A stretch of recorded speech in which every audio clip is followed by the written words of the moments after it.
The IBB International Golf and Country Club in the heart of Nigeria's capital, Abuja, was the venue for the fourth stop on the West Africa Golf Tour calendar, the B&E Match Play. Created to promote and develop the game of golf throughout the West African region and to inspire the next generation of West African golfers, the tour is still in its infancy but has already proved a roaring success, with a host of sponsors and stakeholders climbing on board to support the world-class initiative. The goal of the tour is to allow West African golfing talent to compete alongside the best in the world and to put them on the world stage at international tournaments. It was the second tour event hosted at the pristine venue, which also hosted the inaugural tour event, the Abuja Invitational, won by local favourite Andrew Odo, who also won the third event, the Port Harcourt Golf Classic.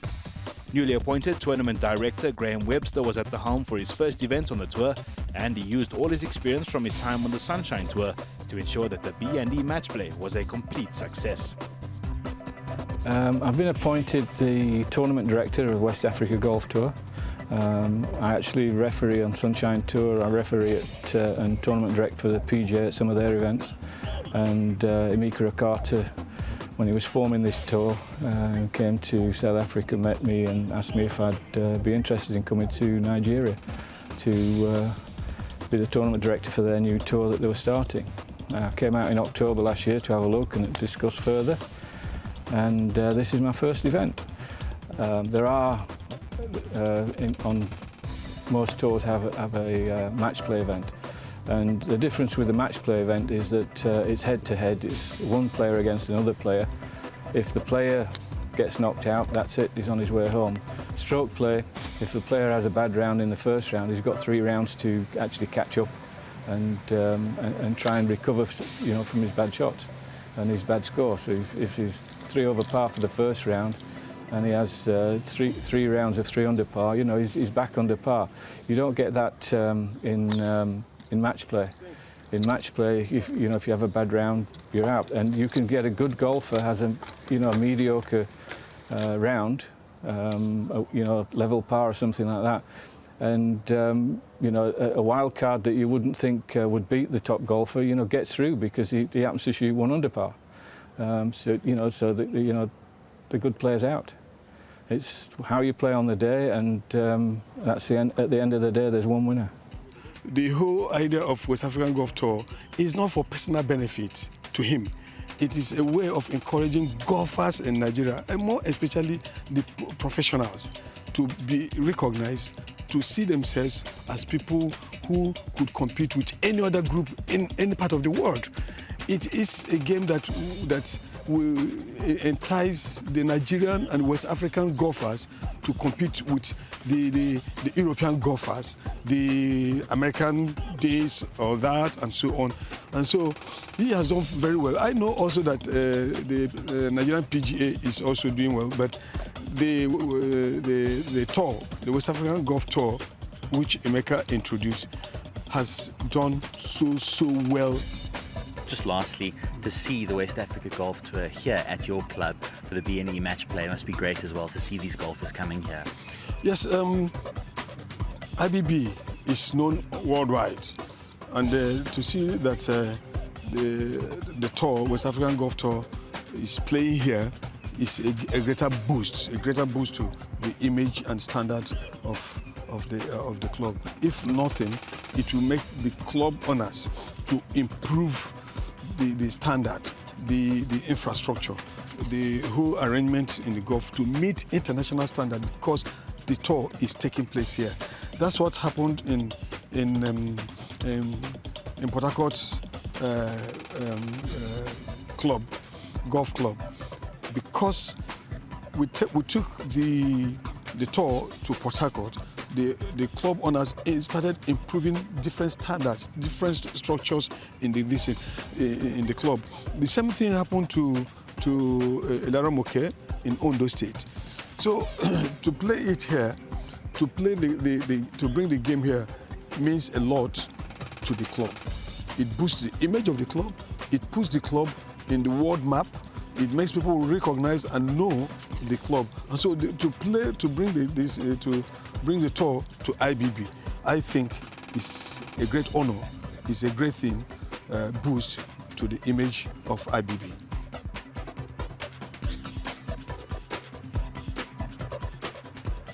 The field was split up into 16 groups of 4 for the round-robin stage, with only the winners of each group advancing to the weekend's knockout phase.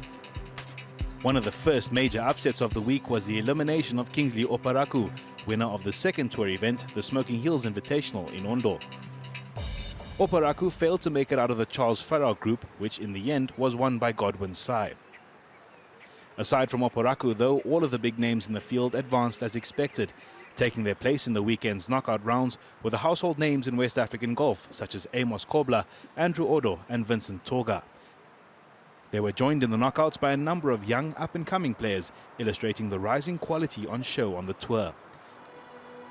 Players like Mike Ubi, Atako Morgan and Daniel Pam emerged as serious contenders over the course of the first 3 tour events.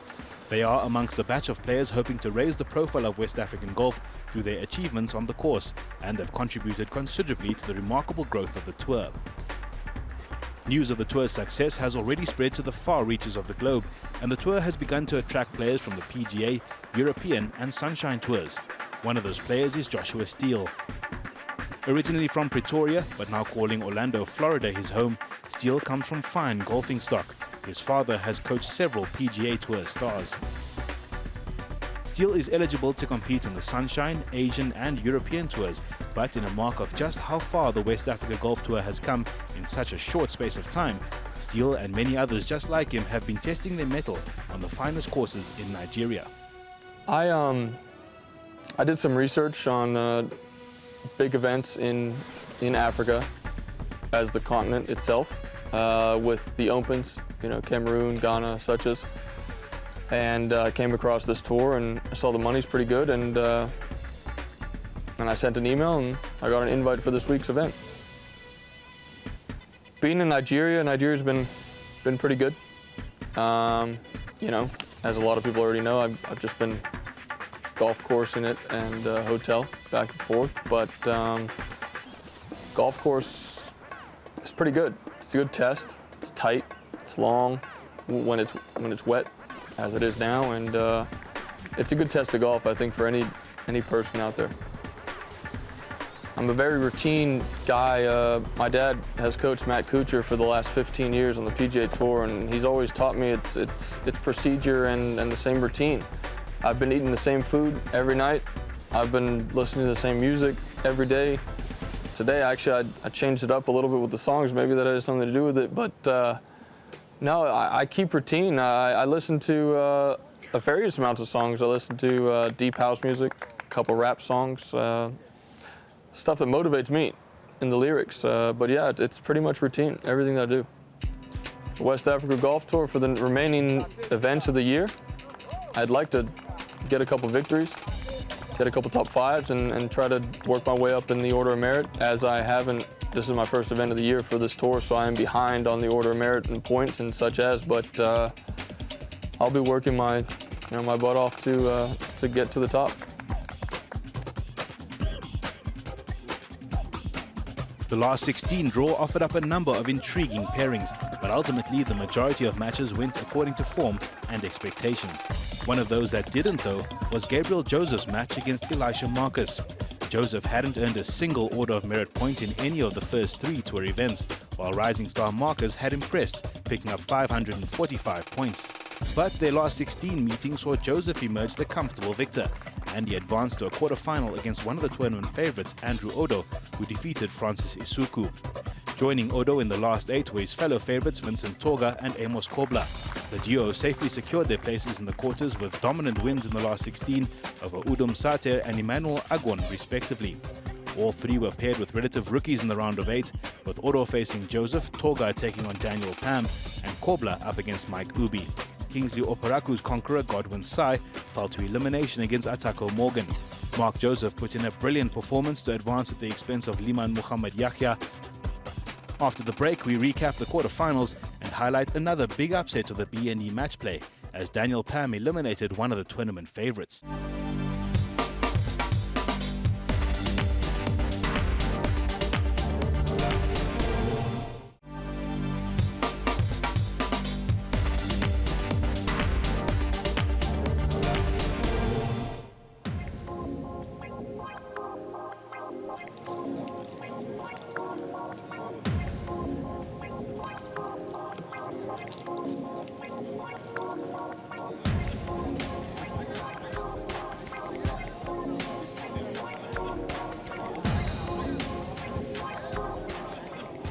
Saturday afternoon's quarter-finals were played in exquisite conditions in Abuja.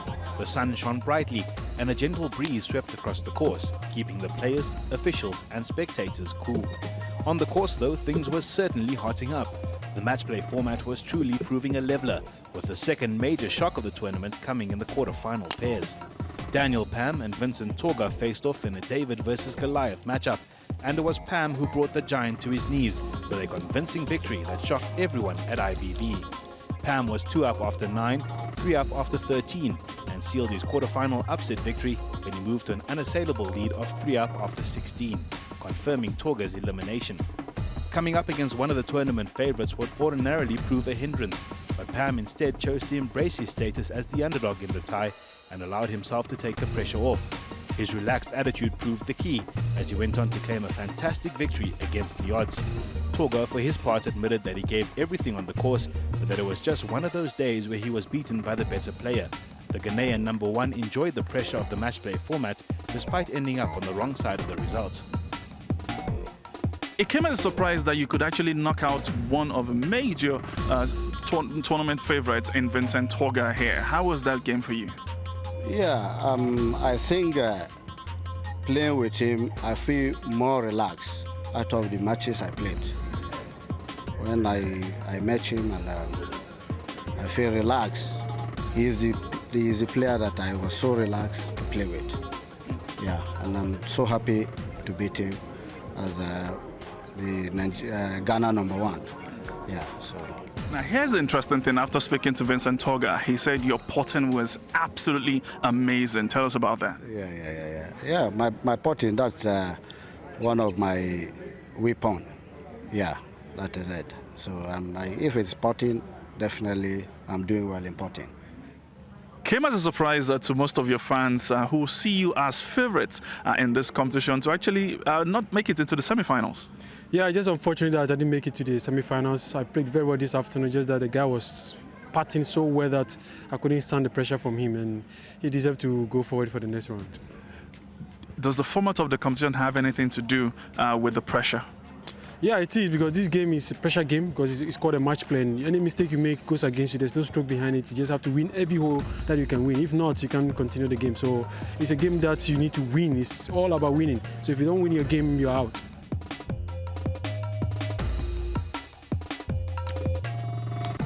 Andrew Odo got better as the tournament progressed and was in fine form for his match against the powerful Gabriel Joseph. Odo advanced to the semi-finals with a fantastic win, but it wasn't as straightforward as the final scoreline suggested. Joseph has recently spent time in South Africa working on his game and returned to Nigeria a much improved player. A powerful man who possesses a long drive in his arsenal, Joseph worked hard in South Africa on his short game. His drastically improved work around the greens was a major contributing factor to his excellent performance in the round-robin phase, as well as the round of 16. His elimination of Elisha Marcus sent out a warning to the rest of the field, and Odo needed to dig deep to secure the victory. Joseph put Odo under immense pressure on several occasions, but the 35-year-old demonstrated his incredible temperament and came up with a succession of big putts at crucial times to keep Joseph at arm's length throughout the match. Odo was 2 up after a birdie at 9 and maintained the margin through to the 17th to claim the victory. The win meant that Odo remained on course to win his 3rd tour event out of 4, and while he understandably revelled in a solid victory, Odo also took time out to praise his opponent for putting up such a fantastic fight on the course.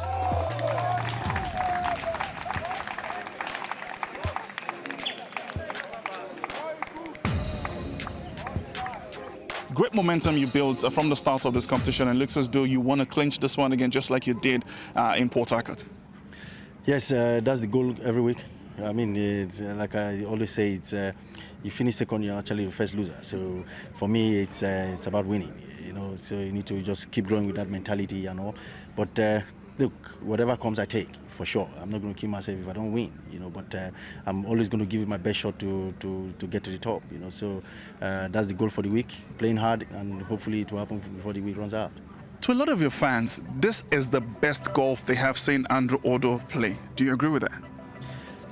I mean, look, I've played a lot of good golf, that's for sure. But I mean, a lot of them will have the right to say so because quite quite a big number of them actually know me when I'm already Andrew Odo. You know, when I was coming up, I was playing a lot of good golf. Just when I turned pro, my early age, when I just turned pro, I played a whole lot of good golf, and I think that I'm beginning to get back to that feeling again. I'm beginning to strike the ball really good. I'm beginning to putt decent. I'm beginning to chip very decent as well. So I mean, everything is beginning to come together. So hopefully that is going to help me through the week. But I'm still working really hard on it just to get that consistency going. It seems as though the pressure is much on you golfers during match play than it is on stroke play. I definitely agree, because in match play anything can go wrong. You know, you just surprised with Gift Willie, and Gift Willie couldn't qualify from his group. You know, so, and he's a big player on this tour. You know, so Gabriel Joseph, the guy who beat Gift Willie and also beat Elisha Marcos, happens to play with me in the quarterfinals. You know, but I mean, he's such a young talent. He just came back from South Africa. He went there to do a bit of training and all. He just came back, and it really shows that there's a bit of improvement in his game, because I know him quite a lot. So it shows that there's a big improvement in his game. And I mean, look, I was really surprised that he knocked out Elisha Marcos and Gift Willie, to be very honest, because those are really big names on the tour, and they are really good players. These are guys who have seen pressure and all. So, but it's really good that we've seen some young lads coming into the mix as well. So, but yeah, I mean, it's a good feeling. Take us through what the West African Golf Tour has done in the lives of most of the golfers since its inception. Well, I mean, you know, as it is, we're still growing, that's for sure, but it has really impacted on, obviously, the pro golfers around. It has really impacted on us, especially, you know, like I always say, especially on the media side. You know, it's given us a bit more publicity, which is really good. I mean, if you have your stocks, if you sell clothes and you have your stocks in your bedroom, nobody knows what you're selling. You know, so it's really good that they've come up with this media. It's good that they've come up with this media arrangement, and that has really done a lot for us. People are beginning to know that we play golf in Nigeria and West Africa and all. So it's really good. I mean, that impact alone to professional golf is a really positive one. How would you rate your position so far? Well, I had a stiffer match earlier today. I think that so far the match I had to really think about was Francis Isuku. He gave me a bit to think about, really. I mean, I wasn't playing really well though, but he was just having lifeline every single time he wanted to go down. You know, so he made some really crucial putts, and that held me on until the 17th. You know, but I'm happy that I got the job done. But I mean, overall, I would say that it's been a bit better for me. Quarterfinal 3 saw Atako Morgan and Mark Joseph contest a very evenly fought encounter. The pair were all square through the turn, but an incredible run of 3 birdies in 4 holes from Morgan placed him 3 up after 13. He went on to pick up a dominant victory, and with it a place in the semi-finals against Andrew Odo. Morgan is exactly the type of golfer the West Africa Golf Tour is hoping to promote. Young, talented, ambitious, and with a burning desire to succeed in the sport. His performance in sealing the quarter-final victory was exemplary, and he fully deserved his place in the last 4, alongside Odo, Daniel Pam, and the veteran Amos Kobla, who defeated Mike Ubi with ease. Morgan, you made it into the semi-finals. Take us through how that feels for you. I'm very happy to be in that position at the moment. Yeah, it makes me happy, and I've really worked hard on it, practiced a lot on my putting, which have been part of my problem in few months past, but now I have conquered that. You were the first golfer to actually win your 3 games on a row with 6 points on board. It seems you built some really good momentum that's still carrying you through. Yeah, like I said, I putted very well in the first round, second round, third round. Even on the fourth round, I putted very well. That's really put me through in the game. So Morgan, you're playing against a major favorite of this tournament here on this ground, Andrew Odo, in the semi-finals. You think you're mentally prepared for that? Yes, I'm prepared. I will do my best to make sure I win. That's why I'm here. Match play, stroke play, this format, which do you prefer? Well, I have no choice. I'm ready for any of them, any day, any time. It's the new kids on the block taking on the old guard. Daniel Pam faces the landlord Amos Kobler, and Andrew Odo looks to see off the challenge of Atako Morgan. After the break, we build up to the semi-finals of the B&E match play as the players and field prepare for their epic top 4 showdown.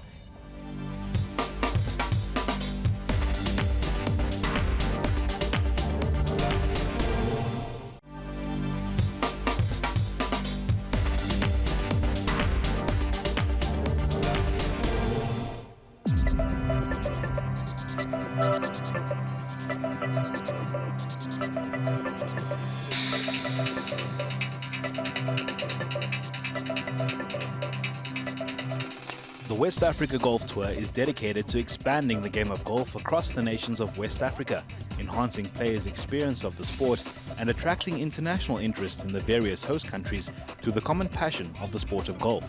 The vision is for the West Africa Golf Tour to host internationally acclaimed professional tournaments, engaging high-profile golfers and personalities, and establishing working relationships with prominent golf courses and golfing figures in the region. The aim is